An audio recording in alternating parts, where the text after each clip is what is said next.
Look at this league table and tell me Serie A is not the best league in the world. It's not the most entertaining league in the world. Like when it comes to a Serie A weekend, you truly never know what's around the corner. Like imagine it's a Thursday night. You're automatically expecting Friday to be the next day. But in Serie A, you go from Thursday to Monday automatically. Serie A, this is the league table so far. After 7 games, you've got Milan, the Rossoneri, top of the league with 16 points. Inter, Napoli, Roma, all on 15. Bologna are like just getting to work behind the scenes, picking up points without anybody really paying much attention to them. They're on 13. Como climbing up the table in 12th. Juventus in 7th place with 12, and Atalanta, Uric Atalanta, just behind them on 11 points. This is how the Serie A table looks. Let's get started with the review. Make sure to like, make sure to subscribe. Let's start off with a team that I never really got the chance to make a match reaction on, and it's Napoli, Torino. Torino win 1-0. What do we make of it? What do we make of it? I feel like, I don't want to use the word crisis, but I feel like Conte has to do a lot of work at the moment in order to get this team back on the right track. Now, of course, some might look at them and say, but Haj, they're only 1 point behind Milan. Yes, of course. When you look at the amount of money that they spent, when you look at the fact that they are the reigning Scudetto winners, when you look at the players that they have, and most importantly, the coach that they have, you're probably expecting better. Like, you're not expecting them to drop points to Torino. You're not expecting them to go life and death with Genoa like they did right before the international break. I think with Conte at the moment, they've brought in a lot of new players. Okay, they've brought in a lot of new players. Kevin De Bruyne, Noah Lang, Lukaku. I need to discuss Lukaku. Lorenzo Luca, Rasmus Højlund. They've brought in a lot of new players, and I feel like they just need to find the right system to make them work. Yes, at the start of the season, this 4-man midfield of Anguissa, Kevin De Bruyne, Lobotka, McTominay, it was working, it was grinding out results, but I don't think the performances were the most sustainable. Now, with a few injuries, with Conte having to rotate a little bit, they don't look the same. And to be fair, I haven't really been convinced by Napoli the whole season. And as crazy as it may sound, I wasn't truly convinced by Napoli even last season when they won the Scudetto. Like, they looked amazing in some moments when you look at like the resurgence of like Lukaku, Scott McTominay. But I always looked at them and thought, you are a team like people can beat. Like, you truly are. Like, I don't look at the play style and think, wow, you guys do something which is so difficult to contain, so difficult to stop. But listen, in football, you capitalize on opposition errors. You capitalize on other teams slipping up. They went on to win the Scudetto. They went and had an amazing transfer market. I just look at them at the moment and think, fair enough. Torino, they had injuries. McTominay was out. Lobotka was out. I think Politano is probably the most important player in this team. You might look at McTominay, you might look at Kevin De Bruyne. I think he's just, like, it's actually so crazy. When I look at Napoli, I think their two most consistent performers are Politano and Spinazzola. Them two are just getting the job done week in, week out. Politano didn't start. It's not really time to panic if you're a Napoli fan, but I do feel like you look at the performances and you do say, listen, there's going to come a period in this season where those performances begin to reflect on the scoreline. They lost 1-0 to Torino, but they're only 1 point behind Milan. Now, where do we go next? Where do we go next? Inter. They were the first team that came to mind. Inter, Roma, Stadio Olimpico.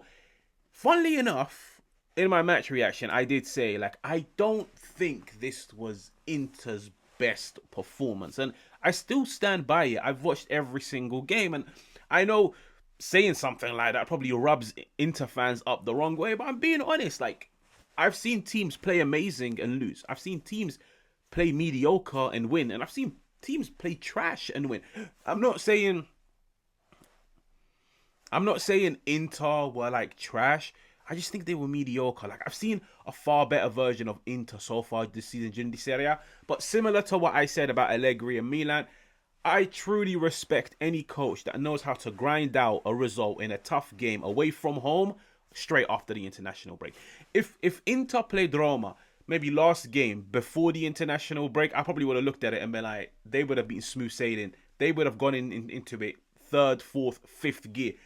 I think the international break disrupts everything. Like, I hate the international break, one, because it's so boring, but two, it disrupts any flow, any momentum, any confidence that you're building. And to know in the back of your head, We've got players that have traveled the world. Like we've got players that went and played in Europe. We've got players that went and played in North America, South America.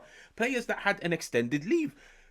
Now you come back after 2 weeks, and the first game is away from home to high flying Gasparini Stadio Olimpico, like a big game under the lights. Everybody's watching. For you to walk out of it with 3 points is very impressive. And I always have to praise Kivu because I think I'm going to say this on every single match reaction I make of Inter. Listen, sometimes you got to put your hand up. Even though I'm not fully going to put my hand up, I'm raising it a little bit. I hadn't seen much of him to think he was a good enough coach to handle the step up from Parma to Inter. But I feel like at the moment, I feel like he's walked in. He's kept his mouth shut. He's just got into work. He's inherited a squad which he practically had no say in building, no say in constructing, because it's Inzaghi's squad. He's walked in and he's like, okay, these are the players that I have to work with. Okay, I wanted this player, but you got me that player? No problem. I wanted to get rid of this player, but you didn't get rid of him for me? No problem. These are the 23, 24, 25 players that I have to work with and get results over the line. I have to respect him because, guys, he's getting results over the line. And he's doing it in very, very, very entertaining fashion. Like, you have to bear in mind, like, when it comes to football, we can turn around and say results are the be-all and end-all. But listen, sometimes you want a result with a sprinkle of entertainment, with a sprinkle of dynamism, of penetration. And I just think outside of the Roma game, like I'm just speaking on Kivu as a whole throughout the Serie A so far, I think he's genuinely walked in and every single one of those players are looking at him and thinking, this whole new system, fair enough, on paper it's the same formation, but this whole system where we play on the front foot, where we press the opposition, where we're so vertical and so direct, it's a breath of fresh air for us. Fair enough, it's draining. Like, fair enough, I'm expecting Inter, like, as the season goes on, for their fatigue levels to increase. But at the moment, this system guarantees them opportunities. And Bonnie, for me, with Marcus Thuram out, like, when it comes to Inter, and I've said this earlier on in the season, their biggest upgrade this season, genuinely the biggest upgrade, and it could truly be documented. You go from last season, whatever the brand of football was, whatever way Inzaghi wanted them to play, you go knowing if Thuram pulls up, if Lautaro Martinez is injured, your two replacements are Correa and Arnautovic. Regardless of the opposition, regardless of the in-game dynamics, once you bring on Correa and you bring on Arnautovic, the bar drops. The bar drops. I promise you, even Arnautovic towards the end of last season when he picked up a little bit of form, once he enters the frame, the bar drops. I'm looking at it this season and I'm thinking, Esposito and Bonnie, like, you could seriously make a case when they enter the frame, they raise the bar. They genuinely raise the bar. Because I look at all four of their strikers and I think they're all so different to one another. And that's what makes trying to contain Inter so difficult.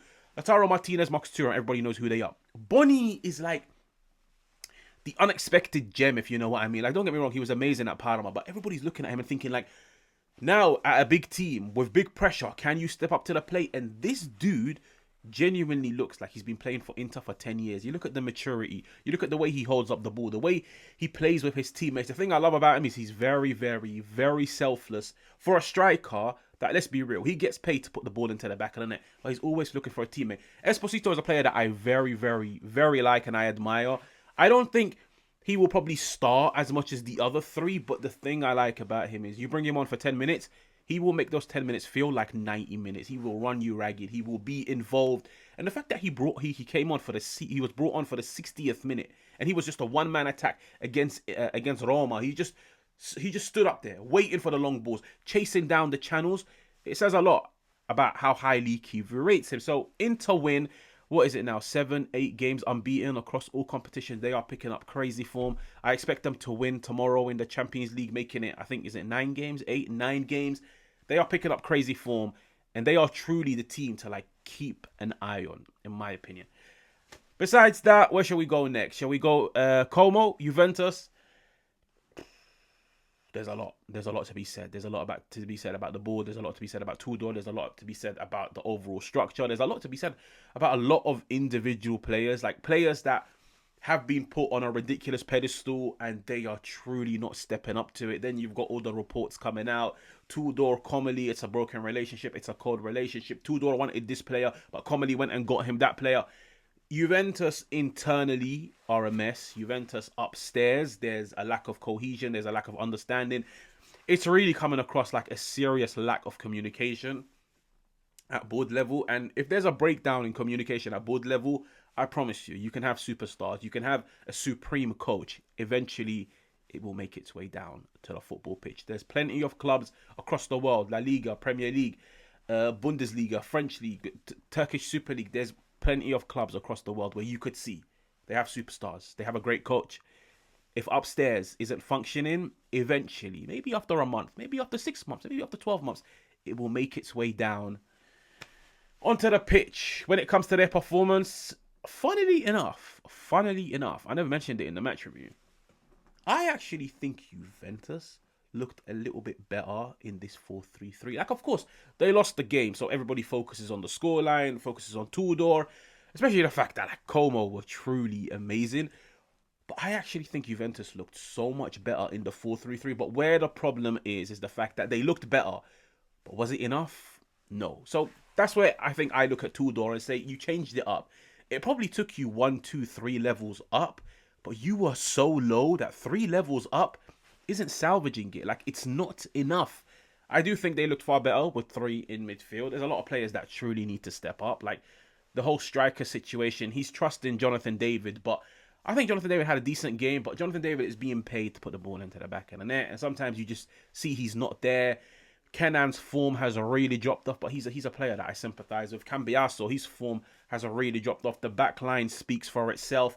Cop Miners, this persistence with Cop Miners, I don't think it's because of his performances on the pitch. I truly just feel like he's a £55 million asset. His value will depreciate more if he's on the bench than if he was starting games. And the funny thing is, based on his performances, I feel like the value is already depreciating. There's a lot wrong at Juventus. There's a lot wrong for Juventus. It's only right I speak on Como. Ridiculous. Like, it's Como. The city is beautiful.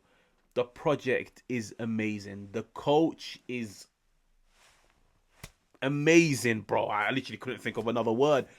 Fabregas is the real deal, and Fabregas will have an amazing career outside of Como, wherever he goes. I genuinely feel like Fabregas's next project will be like one of the biggest clubs in the world.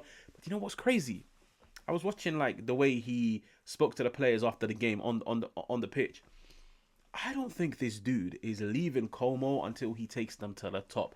Brother, like, you look at the way the owners speak about Fabregas, the way Fabregas speaks about the owners, the way the players speak about Fabregas, the way Fabregas speaks about the players. That's not a football project, bro. That's a family. Like, they've got into it and said, we are going to build a family where everybody at board level is comfortable enough to communicate with the coach in whichever way they want. The coach can communicate with the board in whichever way we want. We all share the same vision, and we're all willing to get down, get dirty, and put in the hard hours. Put in the work that's necessary. Fabregas after the game saying, listen, no player gets signed. No player gets pictured holding a Como top and registered on our books without my approval. I am the coach. I am the guy that's going to coach and guide this player. So if I don't approve of him, he's not coming. Regardless of what he's done. Regardless of what he's done throughout his career. He might even be a bargain. If I don't approve of him, he doesn't come to Como. And that says a lot. To be fair, it says a lot about Fabregas, but at the same time, it says a lot about their owners, how they're willing to trust him. And you know what it is? They've trusted him. He's delivered the goods. He's shown he can lead a project. He's shown I can guide young players. He's shown I can go toe-to-toe with the big teams and come out on top. And I predicted it, like, before the season even started. I was like, they might crack into European football this year. And this is bad news for Juventus. This is actually very, very, very bad news for Juventus. Last season, Como were not really in the mix for a European spot. Milan were not really in the mix for a European spot. Bologna, they competed for a European spot, but then they fell off. I believe they finished 9th. Those are 3 teams that you could seriously make a case. I'm not saying squad level. I think Milan have a better squad. But I'm saying I think those 3 teams have all entered the frame for European football. And all it takes is for 1 or 2 of them to step up and perform beyond expectations, and Juve will drop from 4th into 5th, into 6th, into 7th. There's a lot going wrong at Juve. But Como, what a game. Nico Paz, I told you guys in my first review, sometimes Fabregas looks at him and says, Hermano, go win me that game. And he truly did. What an amazing footballer. What an amazing strike. You look at the goal. You just look at the overall season that Nico Paz is having. And I feel like it pains me so much, the fact that I just know Real Madrid are looking at him and thinking, Como, thank you. Como, thank you. You took him when we didn't want him, when we didn't have the time and the patience to nurture him, to guide him, to develop him, to give him the necessary experience. Why? Because we're Real Madrid. We need to win everything that there is. So we're going to send him to you guys. You guys go guide him. You guys go coach him, go nurture him, go give him that necessary experience. You guys stick by him when he's inconsistent. Now that he's the finished product, we're going to come and take him off your hands. And to be honest with you guys, I hate stuff like this in football. But listen, that's just how the world works, I guess. Como, what a performance. Nico Paz, what a player. What's next? Milan, Fiorentina. I feel like I spoke about them yesterday, but Milan, it's just a feel-good factor. There's no reason, there's no need to talk about the football. It wasn't the best of games, but of course, a game after the international break. Fiorentina aren't doing the best. I'm very surprised Pioli hasn't been sacked, but there's still good players within the camp that can step up in the big games. Milan is just a feel-good factor, man. I'll be honest with you guys. The feel-good factor will find a way to put the ball into the back of the net. The feel-good factor will result in a goal. The feel-good factor will result in 3 points when you probably sometimes deserve 0. I just feel like every single one of these players goes into a game and just knows we are going to win today. I don't know how. I don't know who's scoring. I don't know when we will score. I don't know what's going to happen. But I know we're winning today. I know we're winning today. And I feel like that's the feeling in and around the San Siro. Like at the moment, Allegri had to rotate. It paid off. You have to bear in mind, when you win and you've got so many star players injured, so many star players returning, and this is their first start of the season, you're heading in the right direction. And I mentioned it at the beginning of the season. And so many people were said, Haj, it's not that serious. 1 game a week in the Serie A is the biggest cheat code. Like, I think this might be a message for every team in the Serie A. If you want to win a title, just accept 1 year without European football. Last season, Napoli, European football, they won the Serie A. In my opinion, I expect Milan to win this. I just think they look too good. They look so well structured, so defensively strong, so compact and technical in midfield and in attack. Brother, they've got goal scorers. They've got goal scorers. So Milan beat Fiorentina 2-1. Where shall we go next? I've done Inter, I've done Milan, I've done Juve, I've done Napoli. Shall we go Lazio, Atalanta? Atalanta look good. Atalanta is a team that is seriously growing on me, and it's actually so crazy.